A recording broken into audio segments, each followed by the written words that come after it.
Welcome, everybody, to the Chattanooga Filmmakers Guild main event podcast. My name is Michelle Ford, and my beautiful co-host here is... Hi there, I'm Ronisha Jones.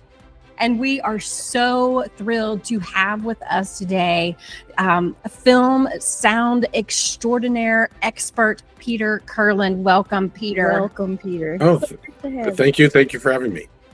We are thrilled. And just to let our viewers and listeners know a little bit about Peter. Right, of course. Mr. Kurland, he was born and raised in Tennessee, has worked in production sound for 36 years plus. He's worked on all the Coen Brothers movies, right? On all of them. And then some.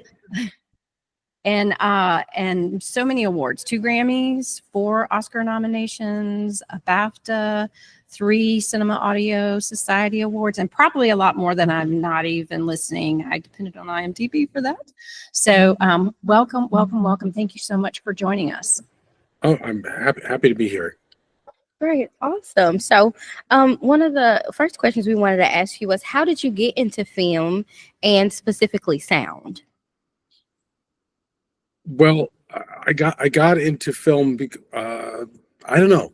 I was doing theater, and somebody came in. They were doing a TV movie about Hank Williams Jr. in Nashville, and they came into the building where my mother worked and asked her if she knew any PAs who wanted to work on the movie. And I was upstairs with my wife Shannon, and my mother said, "Oh, my son and his wife are upstairs. Why don't you ask them?" And she said, "Oh, well, you can be PAs on this movie if you want." And we were excited about it. She hired my wife to be the locations assistant, and I went in for an interview, and I thought I wanted to be in the art department, and they said, "Do you know anything about sound?" And I said, "Not really." And they said, "Do you know what an auger is?" And I said, "I have no idea what you're talking about." And they said, "Great, you're in the sound department." So I did that show for a few weeks, and it was really interesting. I learned a lot. And then the same location manager became the first AD on Blood Simple, and invited my wife to go down there to work as an AD. And I went down to see if there was a job available, and they didn't have a boom operator, and so I started doing that. Wow. Awesome. So it was not really intended, but it kind of worked out pretty well. It just kind of fell in like that. Well, but you stayed in sound mostly. I stayed in sound. Okay. So sound must have a special place in your heart, I guess. Do you have early maybe childhood memories of how sound was prominent in your childhood? Was that something that existed? Well, my father was a professional musician, violinist, and he also, when I was young, he taught music. He was a music professor first at Cornell and then at Peabody College in Nashville. Okay. And so he had these gigantic tape recorders that they used in the music department, which we played with. And so that was, I guess, part of how I learned about sound recording. And I always had a sense of music. I grew up in a house filled with music. And so as my career has developed, I've done a lot more music related movies. In fact, that first movie, Hank Williams Jr., that was a ton of music in that movie.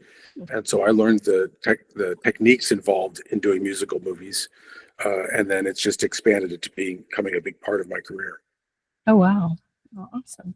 Are there what are the different techniques in a musical movie versus a non-musical movie? I would have never thought about that. Well, for one thing, early on, you have to decide whether you're recording the music in advance and playing it back, which you have to do oftentimes because you need to have, as you cut from take to take and setup to setup, you need to have the same tempo and pitch. So it's a lot easier if you're playing back the same piece of music over and over again and everything matches, you can cut it. And sometimes the performer can't always do this song perfectly over and over again. So in order to get all those elements together, playback is often used. But in certain situations where you have performers who are musicians and they have the right sense of rhythm, and they're very skilled, you can do more live music. Right.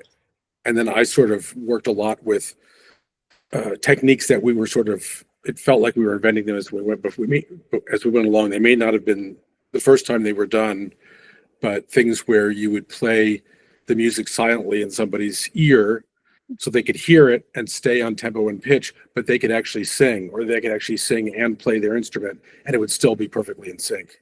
Oh, wow. Awesome. So there's a lot of those things that come into play. Okay. At our last mixer, we held a panel about scoring film. So, since you were speaking about how you capture the sound, does booming play a role in how the films are scored? Not necessarily in the score. I mean, there's different recording techniques for that, and I don't do.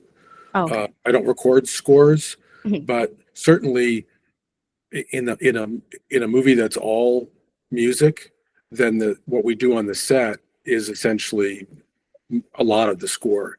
And if that's live, then I do end up recording a lot of that. And if it's not live, then we have a number of recording sessions up front to get the music that we want, and then that's used for both playback and also for incidental music often. Okay, great. So was Oh Brother, Where Art Thou live, or was it playback? It was everything. It was, we had some scenes, Down to the River to Pray, where there were like, I don't know, 100 people singing. 10 of them had earpieces, and they could hear, and they would sing loud. The people around them would sing because it was part of a chorus at that point. So we did that. We did a lot of just live recording of some of the bands that were there. We did some playback, and we did a huge amount of playing back stuff in the ears and having them sing. In the Jailhouse Now was done. It was his singing performance, but he was listening to a track. And so were George Clooney and John Turturro, because they had to dance. So Right. Okay. and that was fun. That's So it's a little bit of everything. Oh my, that would have been so much fun just to get to watch you guys do that and Right. figure that out. That's amazing. There, I think about I've worked in a variety of different areas in film, but not in sound. And so I think about all the different sound jobs that are involved in making of a film. And we have a large variety of listeners, some very experienced in sound and some not. Could you help us understand some of those different film sound jobs and what the differences are? Well, in my world, which is production sound, I mean, we're on the set recording the dialogue and music, if there's music, and sound effects and stuff. My team consists of 1 to 4 people. It's always a mixer. It's almost always with a boom operator, because I do a lot of stuff on the boom, and it is almost always with a sound utility person who they used to call a cable person, and they do less and less things with cable and more things with the second microphone. So we almost always have 2 boom operators. But they also, the utility person also is responsible for, maintaining equipment and maintaining inventories of things and helping to make things quiet and coordinating and keeping track of all the things that we need. So that becomes a really interesting job. And then there's sometimes a 4th person who would be this playback operator, and that can range from, we did a lot of the walk the line we did using iTunes, and they just have to push the button to start and push the button to stop. It can be as simple as that, or it can be really complicated with Pro Tools. And I've worked a lot with really excellent Pro Tools operators who can move things to different tracks, and they can do overdubs, and they can make last second edits that we need. And that turned out to be a really important job on a musical film. Oh, wow. Oh, great. So since you've been in sound production for quite some time, I'm sure you've witnessed it evolve over the years. So I was just wondering, like, some of the things you've experienced of how it's evolved over the years, and even how you think AI and all this new technology may affect the craft going forward. That's a great question. And as long as this podcast can be over 10 hours long, I can cover all of it. Oh man, I bet, yeah. But in short, the massive changes that I've seen was first, the Nagra, which I mentioned before, I had no idea what it was. it was the primary recorder for motion pictures starting sometime in the early 60s, I think, until about 20 years ago. It was just open reel tape recorder, and it sounded pretty good, and it was really rugged, and it weighed about 6 pounds, and I had one hang around my neck for many years. It was no fun. And the longest reel you could put on there lasted about 15 minutes. So it was okay when you're working with film cameras, where the longest take you could do might be 11 minutes. But it was difficult. There's only one track, and so if you were trying to record two things at the same time, it became really hard. If you were trying to record a music track separate from the dialogue track, it was almost impossible to do. So a couple of people, I think I was one of the first, not the first, started using a technology called DAT. That was this little tiny cassette that was digital, so it sounded much better, and it had two tracks, and you could record for an hour or two. And it doesn't seem like a huge revolution until you realize that people would come up to me and say, well, how come it's not a sound reload? How come you're not stopping to change reels? Right. So I don't have to do that anymore. And then just as we were getting used to that technology, we changed to nonlinear digital technology, using first a machine called the Diva from a company called Zaxcom that invented it. Now there's a few of them, but where it's all stored, everything's stored on a hard drive or a flash drive. And instead of recording on a disc like we did with the Diva, a tape like with the DAT, you're recording on something that's basically almost infinite. You could probably record the whole movie on one hard drive. And I went from 2 tracks to 4 tracks in the early Diva to 8 tracks, and now my Diva is 16 tracks. And I don't use all of them.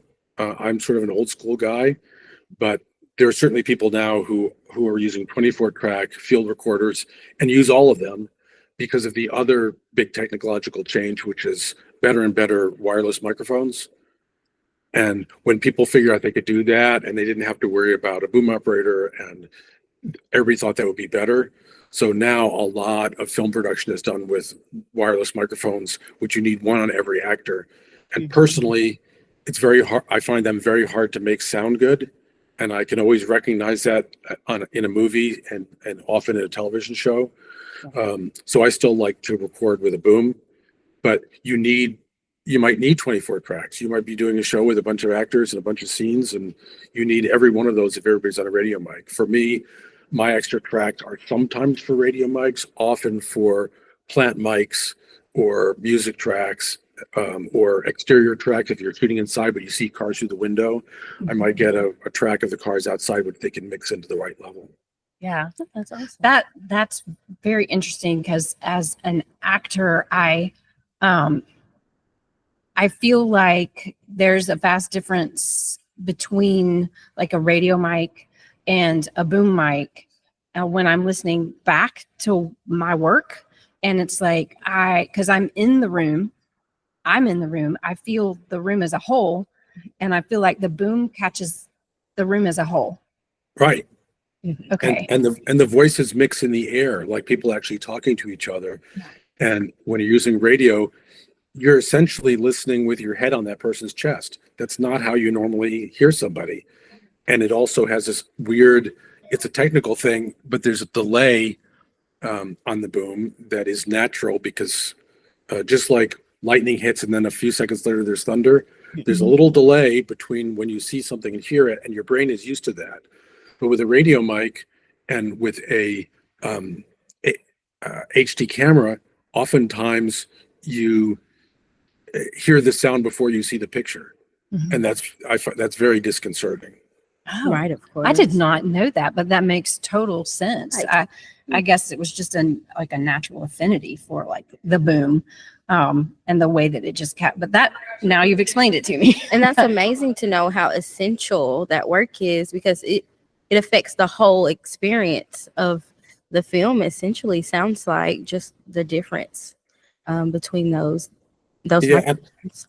And I find that particularly with movies on a limited budget, that there's not a lot of time in post to try to make stuff sound better than when you first recorded it.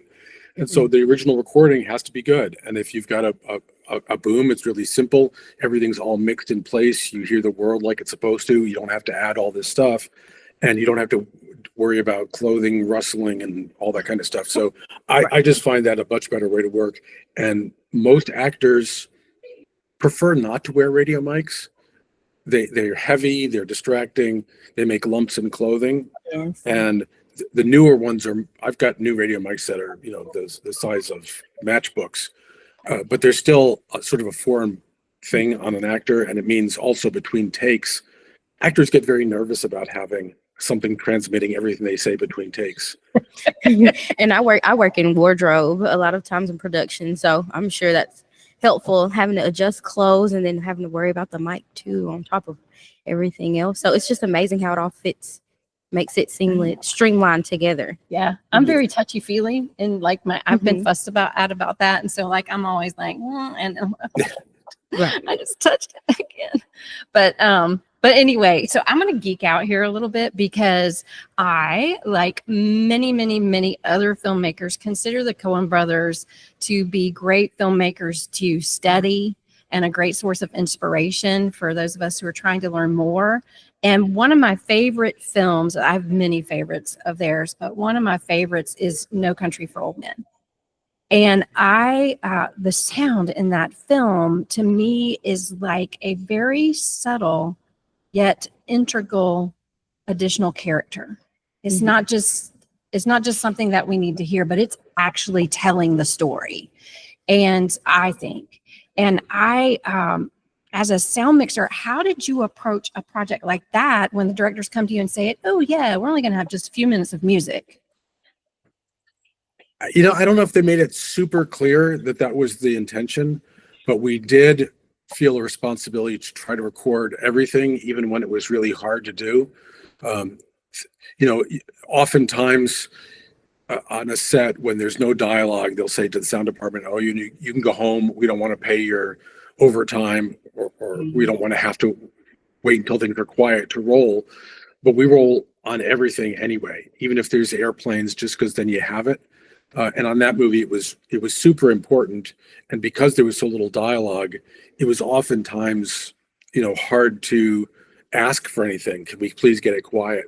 So it was a way that we were discreetly trying to get good recordings there of things that maybe they didn't think they needed. So we did a lot of that. The other element of that movie, which was really interesting, and I've mentioned this several times in other places, is we worked really hard to keep a lot of the wind sound out of the movie, which is hard because we're in New Mexico and there's high winds all the time. But we're fighting that thing. But when the movie went to post-production and Craig Berkey, the sound designer, started working with it, he put wind back in all those scenes. But instead of putting in the wind that was uncontrollable and to his ear and to a lot of our ears didn't meet the proper aesthetic, he went out and got wind sounds that he thought were right for the scene. So that really kind of became the score. Oh, wow. That makes sense. Okay. Wow. So it sounds like there's nothing going on, but in actuality, there's a lot. And the other thing is that there are things that we didn't record, but are in the movie. There's a great scene upstairs in the hotel when Llewellyn is sitting on the bed and he's waiting for Chigger to come down the hallway. And depending on what theater you go to, as he comes in, you can hear the cat bowl getting knocked over downstairs, and you can hear him coming up the stairs, and then you hear him walking down the hallway in his socks, which is a really quiet sound. And then you hear him unscrewing the light bulb, and then the light goes out. And those aren't things that we recorded on the day. Those were things that were scripted as sounds that they put in afterwards to work. And I saw the film many times in different theaters, and depending on the quality of the theater sound system and the response of the audience, sometimes you can hear those things and sometimes you can't. And the movie plays really differently. If you don't hear those sounds, it still works. You see the light go off in the hallway, something's going on, but it's a whole different thing. We've already established there's a bowl of milk next to the cat downstairs when he checks in. So if you're listening and you can hear that stuff, it makes the movie even more scary. Oh yeah. I mean, it really does. The sound just sucks you into that's why I mean by it's a whole nother character. Anyway, I could geek out about that for ages. So I guess that leads me to another question then, what you just mentioned about sound that was scripted. And so they went and put it in. But when you're first reading a script, knowing that you're going to go be working on this project, are there different types of situations that get you excited about the sound possibilities, or are there specific things you look for or need from the script, from the writer? Well, that's another good question. I mean, the first thing I look for in a script, and I was taught this by my friend Tom, see if there's any night work in the winter. It's because if there is, it's going to be super cold and unpleasant. So that's the first thing I look for. But then in terms of sound elements, which is what you're really asking about, obviously I like musicals. And so if there's music in the movie, I'm interested in that. I have liked technical challenges. Sometimes I get a little exhausted by them, but if there's a lot of telephone work or there's difficult communication setups, I've done a lot of movies with puppeteers who have to be able to hear and speak, but they're not on screen. And to do that is always a technical challenge that's fun to deal with. Mm-hmm. Oh, wow. And some scripts, just in terms of stuff, for a traditional movie, mm-hmm. Some scripts they will put in there, and now we hear this piece of music, or now we hear these sounds, or we hear the cat bowl being knocked over. Some people write that way.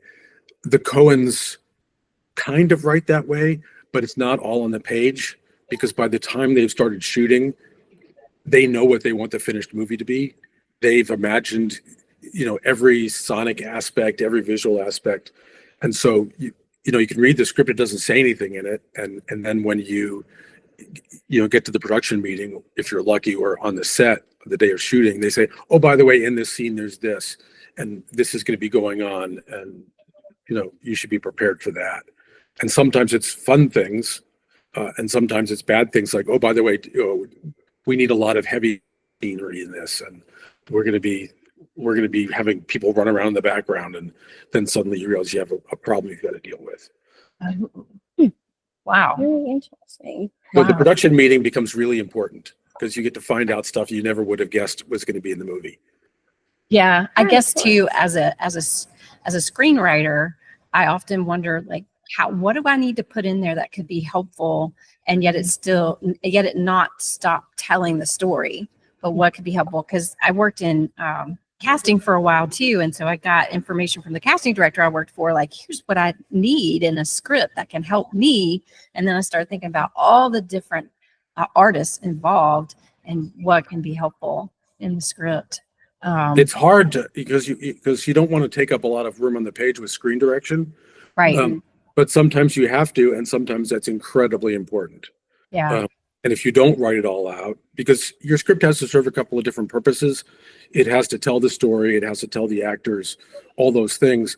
But also, if you're using your script to try to get your movie made, then you can't put things in there that are going to confuse the studio or the investors. Right, of course. So it's, sometimes there's multiple versions of a script, for selling purposes and working purposes. Yeah. And it's always funny to me to read published scripts because they've changed so much about what was originally in there. And if you can find the actual shooting version of the script, it's always more interesting as a filmmaker. Yes, I think finding the shooting version and then also finding the spec version, if that is even available before it even got to the shooting version, like what are the changes that have been made, and then the changes that were made during production versus how it's all the different color pages too. Right, of course. Yeah. So, and I like all kinds of movies, and I have worked on big event movies and small independent films. But it's notable to me that some of the big event movies I've done, you go through every color of script 2 or 3 times, and on the front of the title page, there'll be a list of colors that's this long. And on a Coen movie, I don't recall ever having blue pages. You know, Really? They are that organized and that the clean. script is written, it's rehearsed, they know what they want. And they're not impossible about it. Sometimes on the day there'll be minor dialogue changes, but very, very rarely, because every line is so carefully thought through that if you change, an actor might be in scene 53 and they feel this line is weird and they don't want to say it that way, but what they don't know is on page 45, on page 23, and on page 99, that line ties into something else that's important.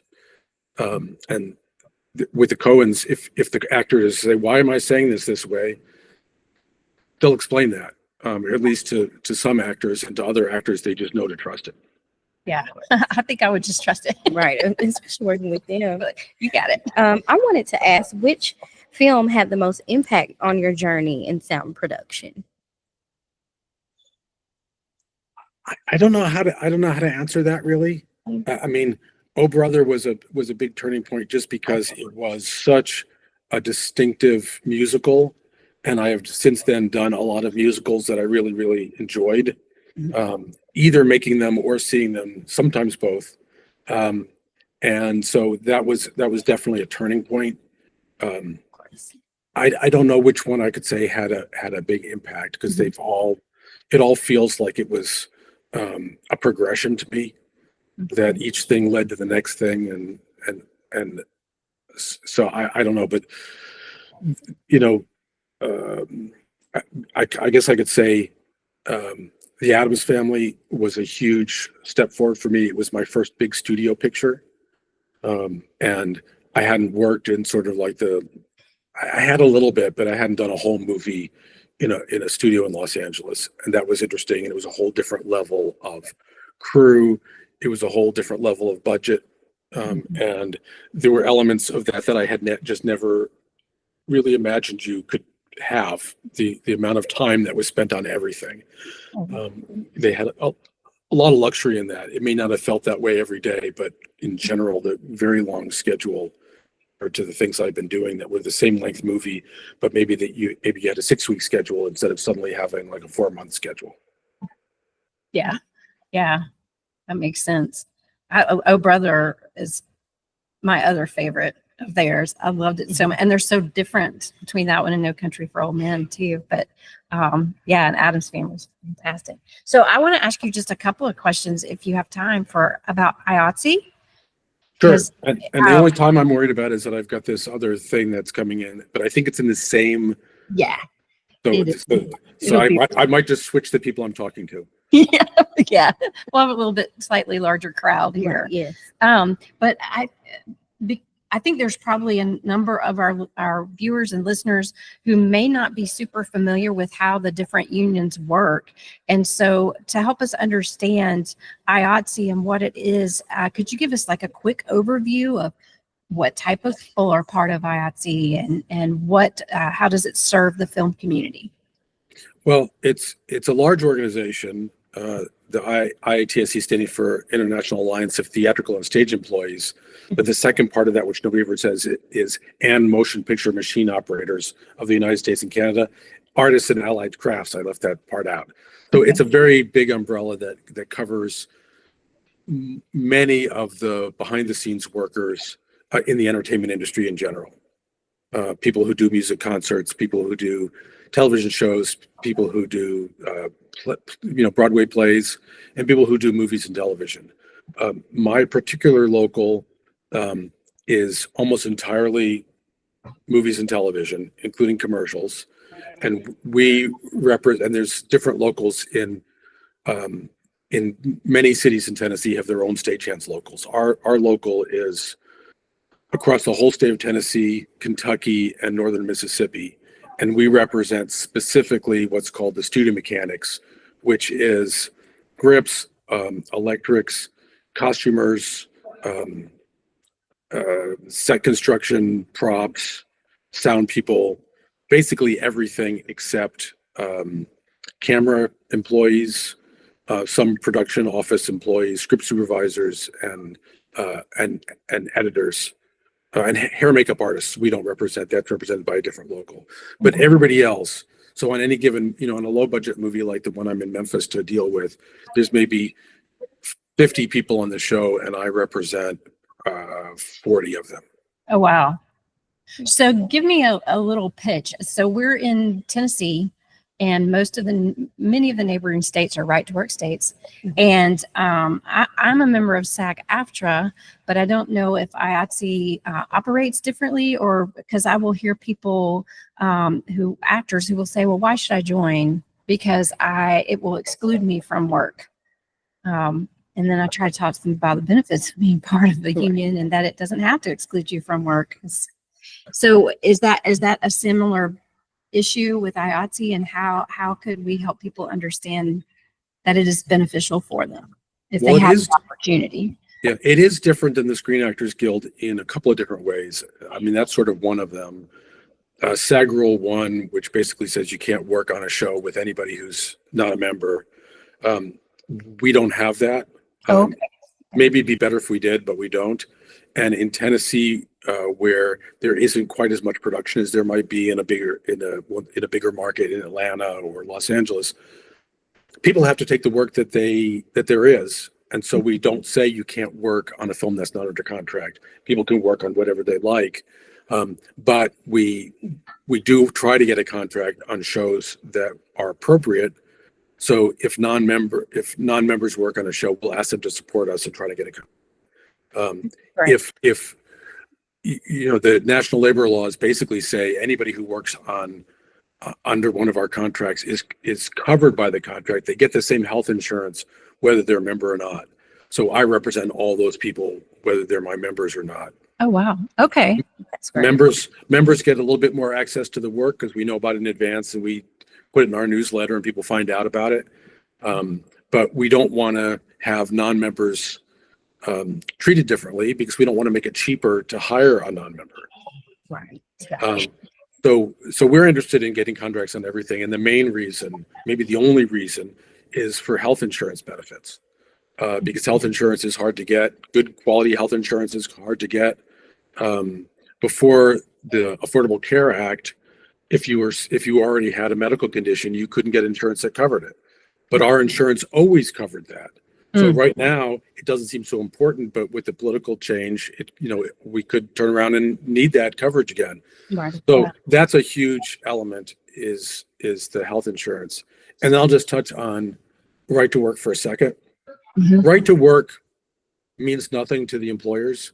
They always say, oh, well, they will bring people in, it'll do this. But right to work is purely an internal matter about how dues are paid. Mm-hmm. And it doesn't relate to the employers at all. All these other things about whether you have to be a member to work or whether you have access to work, whether there can be a union organizing drive, all that stuff is covered by federal law. So that's true in every state. So if it's a right to work state or not, it really makes no difference to us in what we do, except it's a little harder to maintain our budget because the right to work laws were largely designed to try to bankrupt the unions. And I'll just tell you, it hasn't worked. Right. So, I used to give producers on shows that said, well, we don't want to sign a contract. It's a right to work state.